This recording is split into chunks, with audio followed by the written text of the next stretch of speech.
Yeah. This is Geek Therapy Radio. What are we waiting for? And now your mental curator, Johnny Hamburger. Welcome in again this week to Geek Therapy Radio.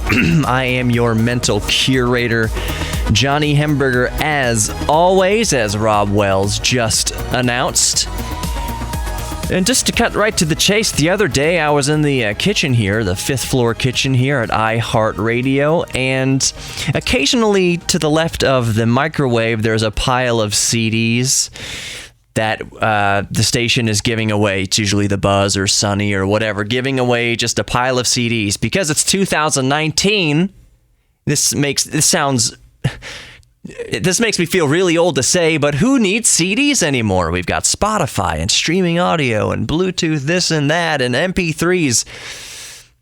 So there's not a big need for CDs. So every once in a while, there appears a pile in the kitchen of CDs just given away. And I always rifle through the CDs because I do have a car that still has a CD player, and I prefer the sound of a CD to an MP3 because it's a lossless audio format. So if there's something good in there, then I will pick up the CD. And I picked up a CD. I saw a Marilyn Manson CD.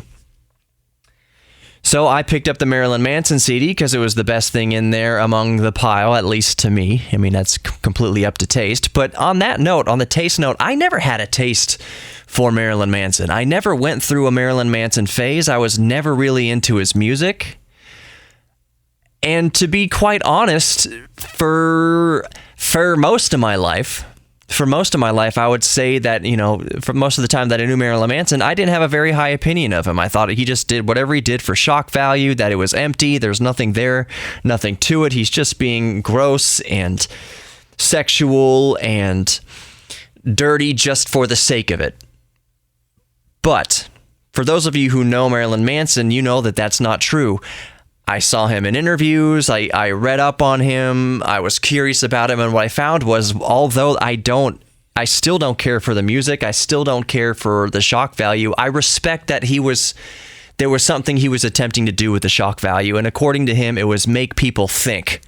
If he has to be the poster boy for the Antichrist or whatever, even though that's not what he is, all he was trying to do is make people think, because he was raised in a Christian household. He did read the teaching of Jesus. He just interpreted it in a different way. That's why he uses a lot of imagery from Jesus hanging on the cross and Christ and everything like that. His art was to get people to think. Love him or hate him, it was to get people to think. And he's a very articulate, very extremely intelligent, well-spoken individual. You do not want to argue with Marilyn Manson because he will put the psychological beat down on you. He will basically destroy your argument with grace and with dignity and intelligence and eloquence. So, several years ago, probably a couple decades ago, he sat down with Michael Moore, and I'll reserve my judgment on Michael Moore. My opinion on Michael Moore hasn't changed, other than, you know, to each their own. But he sat down with Michael Moore, and Michael Moore was asking Marilyn Manson about Columbine, about the Columbine shooting. If you'll remember, Columbine was 1997, was it? Or 99? It was late 90s. It was before 2000. If you'll remember, after Columbine shooting, so much of the blame in the media went squarely onto Marilyn Manson. Marilyn Manson was blamed for the Columbine massacre, which was ridiculous. And Michael Moore sat down with him to give Marilyn Manson his voice, a take on it, his opinion on it. He got all this backlash from the media blaming him for everything. But what did Marilyn Manson think about Columbine? So this is Michael Moore talking to Marilyn Manson about Columbine. And believe me, if you've prejudged Marilyn Manson without ever hearing him speak, this is going to blow your mind. This is Marilyn Manson about Columbine. The two byproducts of that whole tragedy were violence and entertainment and gun control. And how perfect that was the two things that we were going to talk about with the upcoming election. And also then we forgot about Monica Lewinsky, and we forgot about the president was shooting bombs overseas Yet I'm a bad guy because I've sang some rock and roll songs. And who's a bigger influence, the president or Marilyn Manson? Do you know, I'd like to think me, but I'm going to go with the president. Do you know that the day that Columbine happened, the United States dropped more bombs on Kosovo than any other time during that war? I do know that, and I think that that's really ironic, you know, that nobody said, well, maybe the president had an influence on this violent behavior. No, because that's not the way the media wants to take it and spin and turn it into fear, because then you're watching television, you're watching the news, you're being pumped full of fear. There's floods, there's AIDS, there's murder. Cut to commercial, buy the Acura, buy the Colgate. If you have bad breath, they're not going to talk to you. If you got pimples, the girl's not going to f you. And it's just it's a campaign of fear and consumption. And that's what I think that it's all based on, is the whole idea that keep everyone afraid and they'll consume. And that's really as simple as it can be boiled down to. Right. If you were to talk directly to the kids at Columbine or the people in that community, what would you say to them if they were here right now? I wouldn't say a single word to them. I would listen to what they have to say, and that's what no one did. Every time I hear his response to that last question, I get chills. Every time. As I'm speaking this right now, I've got goosebumps going down my arms. Listen to that again. If you were to talk directly to the kids at Columbine or the people in that community, what would you say to them if they were here right now? I wouldn't say a single word to them. I would listen to what they have to say, and that's what no one did. One more time. I wouldn't say a single word to them. I would listen to what they have to say, and that's what no one did. I wouldn't say a single word to them. I would listen to what they have to say, and that's what no one did. In other words, maybe these kids wouldn't do what they did and what they are doing if they didn't feel like they were alone in the corner of an empty house, or they weren't screaming into a bottomless pit with no one listening. Better yet, screaming into a crowd of people, screaming into the universe, into society that won't listen to what they're saying, but will use their actions to sell soap, to use as political footballs for their own personal gain. Maybe if we just listened to these kids, they're trying to tell us something. They've been trying to tell us something. Everybody needs an outlet. We have this policy in school of see something, say something. What about see something, listen to what they have to say? More Geek Therapy Radio coming up. Let's lighten it up and talk about some VR.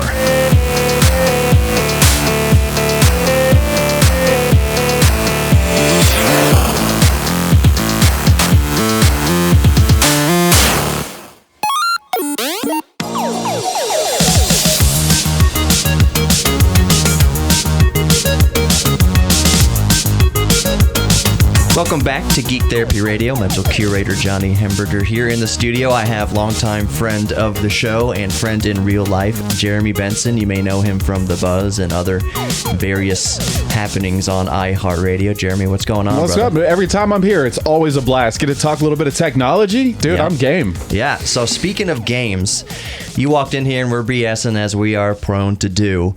And I posed this question and it got us sparked, and I said, let's save it. Let's do a segment on it. And that is VR, virtual reality. Both of us have, and I've talked about VR on the show before, both of us have an Oculus Rift. And we have computers that are able to run it, and we love our Oculus. I love the Oculus Rift. It's a blast. It's absolutely a blast. If listeners, you can afford to get into VR, then I do highly suggest it. But it brought up a question.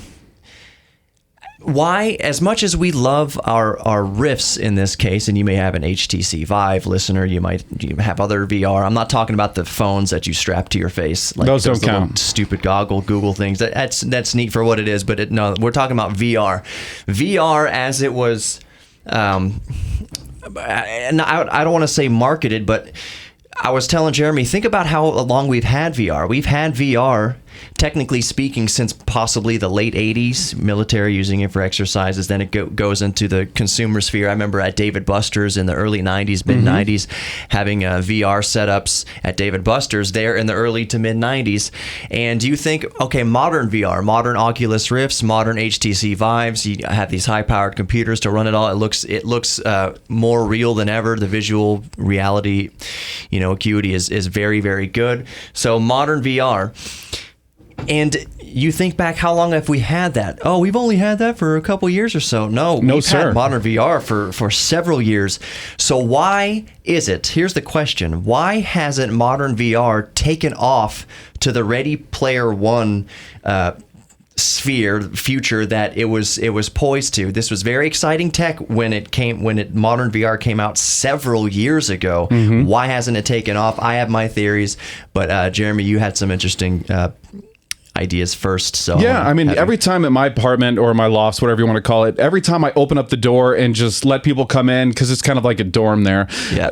I open up the VR, I let people start playing it, and it becomes a time of their life. But you have to convince people these days. You got to try it. They say, no, and then you finally put it over their heads, and now they're laughing, they're screaming, they're playing the games and having a blast, and now they don't want to leave the party. Yeah. So there's some kind of a stigma on it, but man, the only thing that prevents me from trying to play it every day, because I do love it and I have a blast, it comes down to having to dedicate time to it. Yeah. You got to have that free Saturday where nothing's going on, because, I mean, you got to pop on the thing, you got to get it all set up, and then it's time to play. But yeah, time is definitely a constraint whenever it comes to VR. So we were also talking that in addition to hardware constraints and budget constraints, because you might see the Oculus and see, oh, it's $300 or $400. You need basically $1,000 PC to run the hardware. It takes hardware, which takes money. So it's not just the goggles, it's everything else. So that's one hindrance. But I think my theory is that above all else, the main hindrance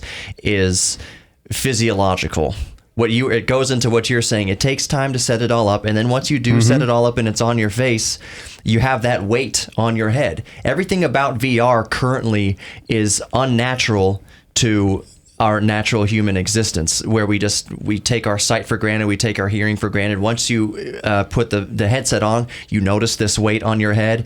The field of view isn't natural. You have to get the frame rates just right, so a lot of people don't get dizzy, and some people will still get dizzy either way. So I think it's physiological things that have blocked it from becoming this widely accepted thing that we can't wait to go home and escape into VR every day. We'll get there. Don't get me wrong. We will get there. Yeah, we're past the movie Lawnmower Man. We're now into the VR that we've been dying to see. This is it. Right. We're almost there. I just think it's kind of funny how when all this was launched several years ago that we thought, oh, well, we're on the brink now. This is it. The next couple years we're going to be in Ready Player One. We were talking about there's certain... Have you experienced VR sickness yet? Have you felt it at all on any of the games? Yes, there was for the Oculus, which Oculus is owned by Facebook. It's been owned by Facebook for a couple years now, at least. Just take that for whatever it's worth. Yeah, I did experience sickness. There's a space mission, like an astronaut EVA type mission that you can do. I think it's from BBC Earth or something. Oh, I did that one. That one. Yeah, and you can set the modes. Here's the thing with VR and these things, you can set the modes. Do you want to do it casual? Do you want to do it like extreme, something like that? And those are basically different modes of their comfort levels. What's your comfort level? And even at the most comfortable level, like the least intense, once you're in space, start tumbling in space. Tumbling and the ISS is going by and the Earth goes by and the stars go by. Oh, I have to take off the mask. I don't usually get motion sickness like that. I don't either. And my friends, every time I made them watch it, they would almost start leaning back, and I'd have to grab them because it has this weird thing on your senses. Yeah. So, and that's kind of the other thing. I was saying that the physiological barriers are kind of what overall keep us from just diving into VR as it exists today. Once you do get in there, you get dizzy, and we're not talking about not every time. I just know what I can handle and what I can't handle, and it's different for each person.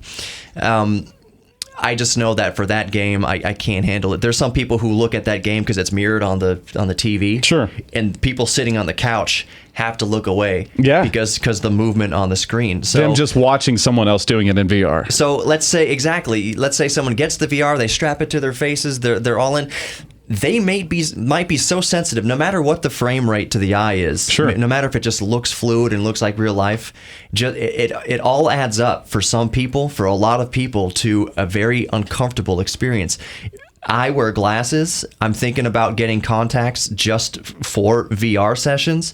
But even if I had contacts in to make the viewing all that much more comfortable, instead of squeezing my glasses onto my face, you still have to take it off. You still kind of get sweaty in there. Oh yeah, there's different things you can do to remedy that, but I'm just saying, you get to a point right now with modern VR where you just have to stop. We can't live in there. People have done experiments where they've gone an entire week in VR and they've put their results. There's my YouTube eyes stuff couldn't even about be it. able, wouldn't handle that. No, I just absolutely couldn't handle that. We got like a minute or two left here.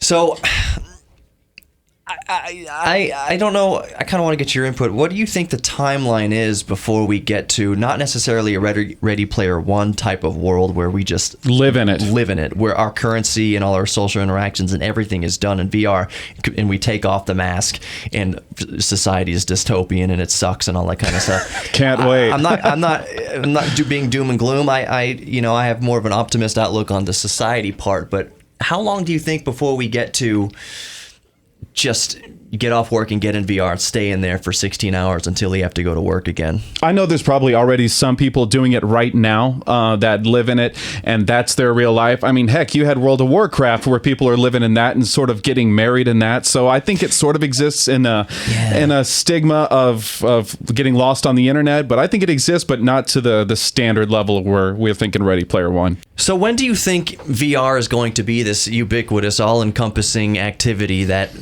most of the general public takes part in? For me, I'll just say my point of ubiquity is when my mom uses it. Like when it's adopted by the moms. With my mom, like when it's easy enough for your 70-year-old mother to use it. So how far away do you think we are from just everybody using VR? I think we're close. Think about what happened whenever we were at the iPhone. I mean, it was iPhone 1, and then all of a sudden it became 3G, and now everyone's adopting it, and they set the standard. Yeah. If everyone treated Oculus Rift, HTC Vive, the new Knuckles, and the new Valve stuff coming out, if they treated it like they do Facebook, now we're going to be able to watch movies together in the same movie screen or in the same screening theater. We'd be able to check our messages, do voice chats, be able to play games together. I think the second that people start adopting it and treating it like we do Facebook, I think that they're going to get absorbed into it and probably like deeper down the rabbit hole than they want to go. I think we're close. So to wrap it up, I think you're exactly right with that. I think once it becomes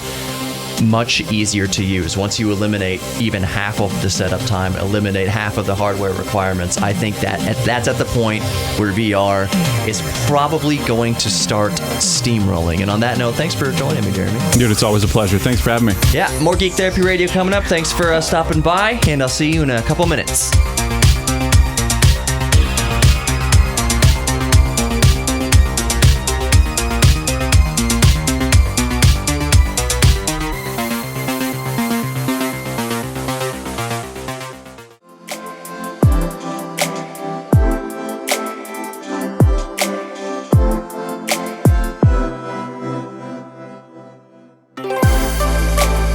Welcome back to Geek Therapy Radio.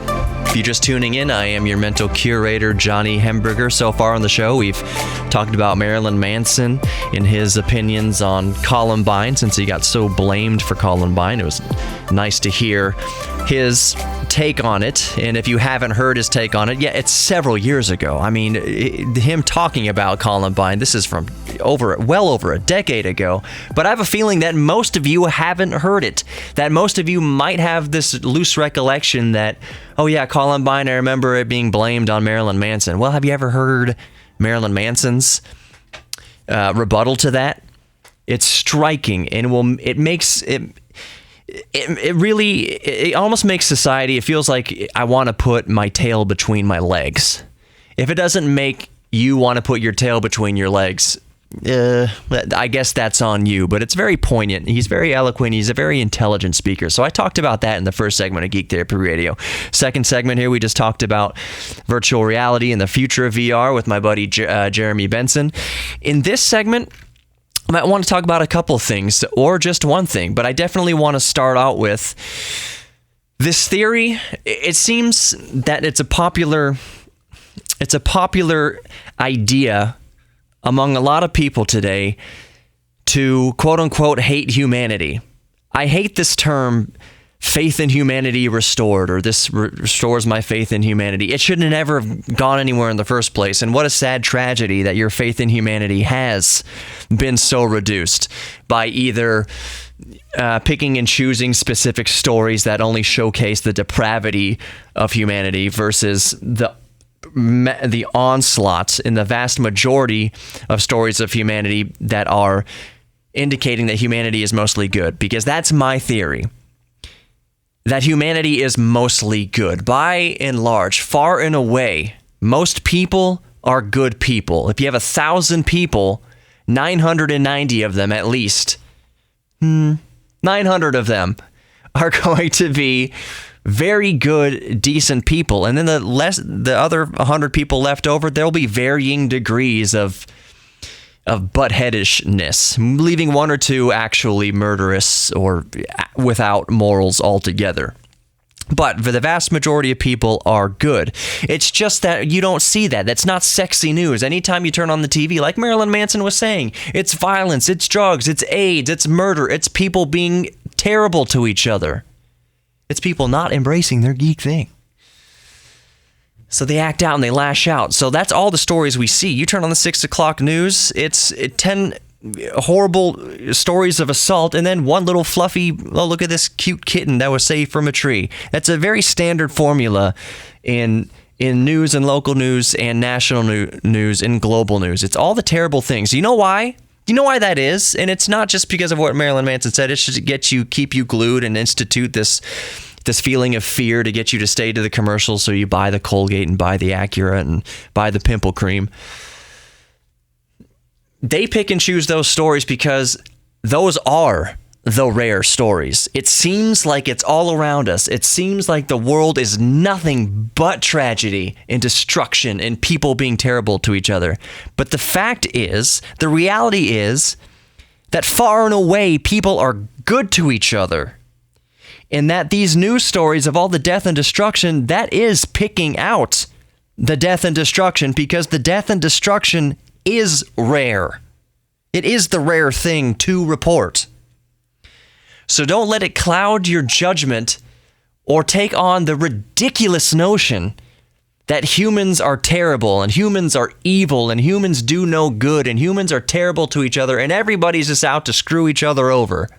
That's not true. And the reason why I'm mentioning all this is there was a study done on the bystander effect. And the bystander effect is basically this. There's a crowd of people. One person attacks another person violently. And the crowd of people, due to the bystander effect, will not render aid or intervene in this violent act between two people. So let's say you have 1,000 people, like I said, a group of 1,000 people. One of the 1,000 people starts attacking one of the other 1,000 people. So now you have 2 people out of 1,000 interacting in this violent exchange. The bystander effect theory, as it has been known, would say that the larger the crowd is, 1,000 people, 10,000, 100,000 people, the less likely people will intervene, because it's this idea of kind of mass diffusion of responsibility. Well, there's 1,000 other people here. They didn't step in, so I'm not going to be charged with anything. It's not my responsibility to do anything. It's just as much my responsibility as these other 1,000 people. So that's the bystander effect. And popular belief is that it was true, that the larger the group of people is, the less likely bystanders would intervene in a violent exchange or intervene in somebody being worked over in any sort of way, being taken advantage of. So they did a study. Because in lab tests, when they would replicate this, they would go out in society and set it up artificially. They did find that not many people intervened in artificial tests. But what they found is, using closed circuit cameras, with the proliferation of cameras everywhere, cameras on every street corner, cameras on every building, cameras in every building, cameras on every car, dash cams, everything like that, they found that organically, from all the when the participants and when the crowd didn't know that they were being filmed, in the real world, not a set-up lab test or experiment, they found quite the opposite to the bystander effect. They found out of 219 videos of aggressive public conflicts from all over the world, Amsterdam, United Kingdom, South Africa, and I'm sure the United States and elsewhere, they found that in 91% of those situations, out of the 219 videos they watched to try to confirm the bystander effect, they found that in 91% of cases, a bystander or multiple bystanders intervened in the public conflict. So the bystander effect isn't really a thing. And people aren't really total douchebags. People on the whole are good. And I know that it seems audacious of me that I would have the audacity to believe that people are mostly good, to believe that the world is mostly good.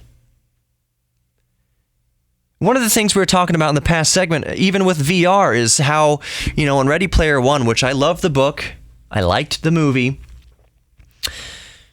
that most of these depictions of the future, 1984, George Orwell, everything, it's dystopian. It's called a dystopian vision for the future, that things are just going to get worse and worse and worse and worse, and it's just going to be city skylines pumped full of smoke. It's going to be people being evil to each other, stealing from each other. You're going to need to stock up on guns and ammo if they haven't been taken away by the government. You're going to need to stock up and defend what you have against the ravaging and the roaming hordes. This dystopian future. That seems to be a very popular opinion of the future. I don't buy it. I don't have that sort of outlook for the future. And you can call me naive. You can call me a butthead for or arrogant for thinking that the future is going to continue to get better and better. That violence on the whole is going to continue to decline and decline and decline, as it has been. I think the future is bright. Now, I'm not saying we can just coast right into it and not do anything. We do have to be wary of AI, and we do have to be wary of how much of ourselves we volunteer to the government or corporations, anything like that. We definitely have to navigate the next few years. But I don't think it's going to be all bad. I think it's just going to be good. I don't buy into this notion that it's just going to be terrible. And I understand how people on the whole would kind of lean in towards, everything's going to be horrible. Maybe their political ideology is based on the fact that they just believe that things are horrible and they're just going to get worse. I sympathize with that outlook because it goes back again to what Marilyn Manson was saying earlier in the show. Everything we're being fed is fear. All of it is just a 3-course meal, 3 times a day of fear, fear, fear. It's almost like it's scary to think things are good, to realize that things are good and getting better on the whole. There are pockets of terribleness, do not get me wrong. But it's a comfort. It's almost like fear has become our safety blanket. How twisted is that? So if you turn off the show after this, so you change the channel and forget to come back, my encouragement to you is to really examine how much of your life is driven by fear. And do you actually think the future is so bleak? Really ask yourself, really examine. And we'll be right back with more Geek Therapy Radio.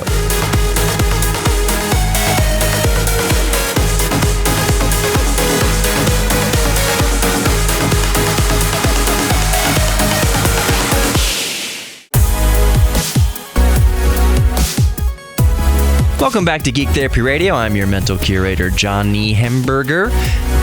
I want to end the show on more of a lighter note. Some lighter notes. Let's talk about some geek stuff, some fun stuff that's happening in technology in the world. And I'll start off with touching on, I touched on this topic earlier in the week on Midweek Geek, which, by the way, you should subscribe to the podcast. I know I should pump that up more. I I should plug the podcast more. It's 2019. This broadcast that you're listening to is promotion for the podcast. Don't get me wrong. It's 2019. That's just the way it is. So subscribe to Geek Therapy Radio podcast, however you listen to podcasts, but of course we prefer the iHeartRadio app. Just type into any app you use, especially the iHeartRadio app. Just start typing in Geek Therapy and you'll see it. It'll come up. Geek Therapy Radio. There was an unaffiliated Geek Therapy network that has nothing to do with me, but now I outrank them on the Google search, which is great. I wish them all the best luck in the world, but I'm happy that I put enough stuff out there into the metaverse that I can outrank the competition who started before me. And they probably are they probably are a bigger outfit. But I'm just very happy that I've been ranking so high on Google and YouTube and everything like that. So just search Geek Therapy Radio and you'll see it's with me, Johnny Hemberger. My color scheme is white, black, and red. So if you see white and red, that's me. If you see black and red, that's me. White and black, that's me. If it's any other color scheme than that, it's not me. But you'll see my name, Johnny Hemberger, on there, and it's all there. So earlier on the Midweek Geek podcast, subscribe to the podcast, I talked about Bill Gates, and it struck me as a funny response to the $400 billion with a B, $400 billion mistake of not going up against Apple in the smartphone sphere.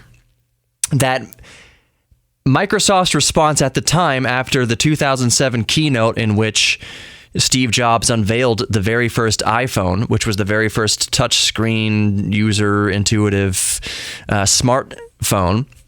It was a revolution to the world. It was a revolution to technology.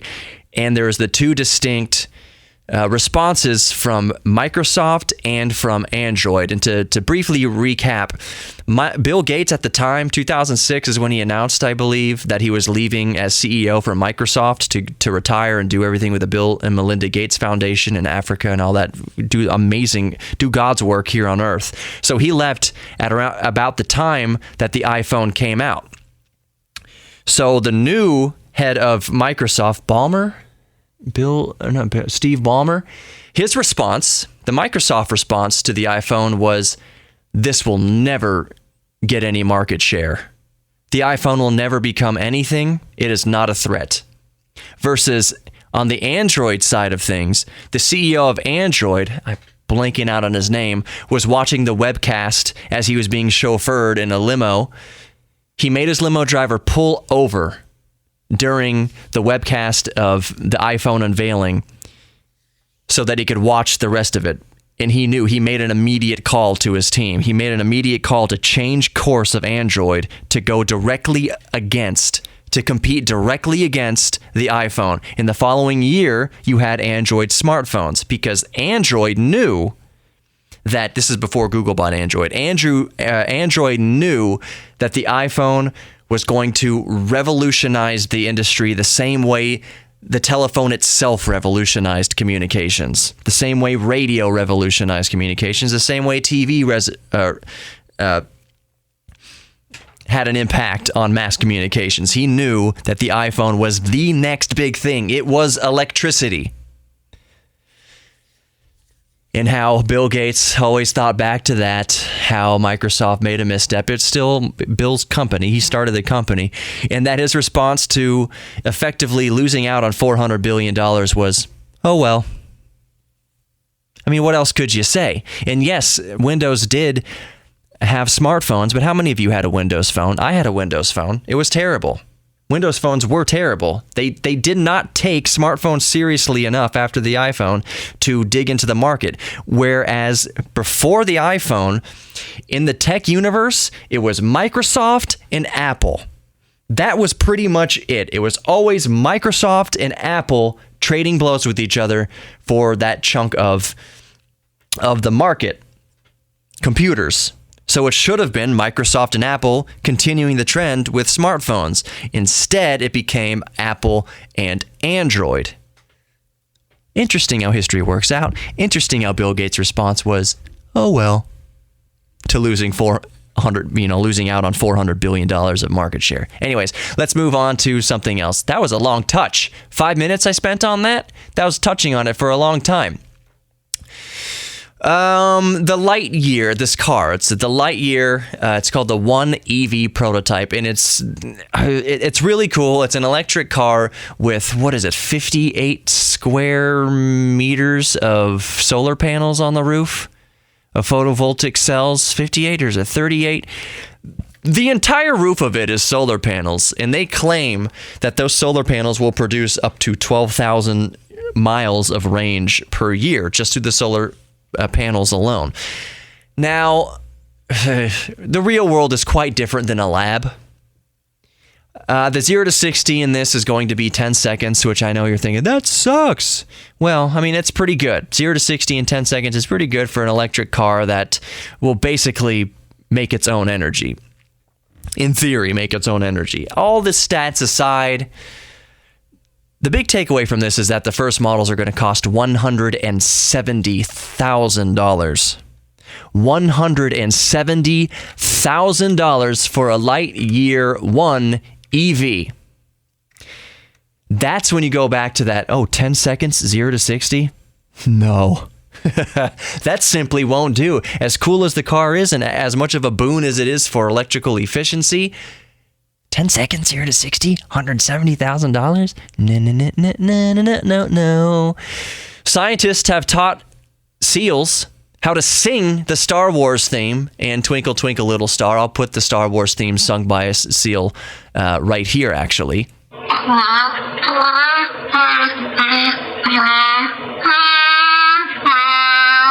Ha ha ha ha ha ha.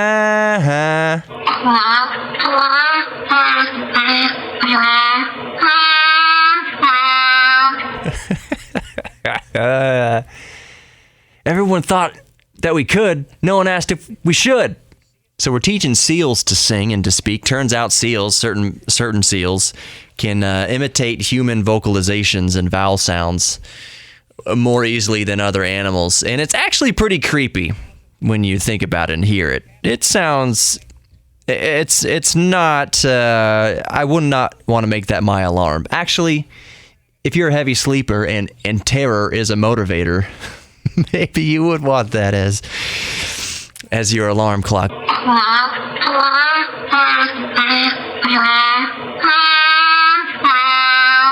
Okay, what else is going on in nerd news? Oh, this is from earlier in the week. The Curiosity rover is still on Mars, and it has detected unusual bumps or spikes of methane in the Martian atmosphere. So, Curiosity rover is smelling unusual spikes of methane over there on the red planet, which begs the question for me. A few realizations. One, I didn't realize that robots could eat burritos, or that there were burritos on Mars. Maybe that's the big news here. If there's increased methane, is that where there's methane, there's usually burritos.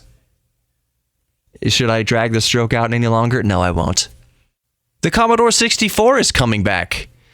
It's not going to be like the NES Mini, which, had a bunch of little games on it and it was a mini console. No, this is a full working replica with the working keyboard of the old Commodore 64. It's called the C64 and it's been developed by Retro Games Limited. Now, what's really cool about this is it has 3 modes, and that is a basic mode, meaning you can program in BASIC just like a real Commodore 64. You can also have VIC-20 mode, which came out before the C64, so you can, program in BASIC in there as well. But it also has carousel mode that has, dozens and dozens of the most popular Commodore 64 games. If you don't want to program, you just want to play old games. So that's really cool, and it comes out December 5th. Be good to each other. Be good to yourselves, my geeks. Embrace your geek thing. Lean into your geek thing. And I'll see you next week.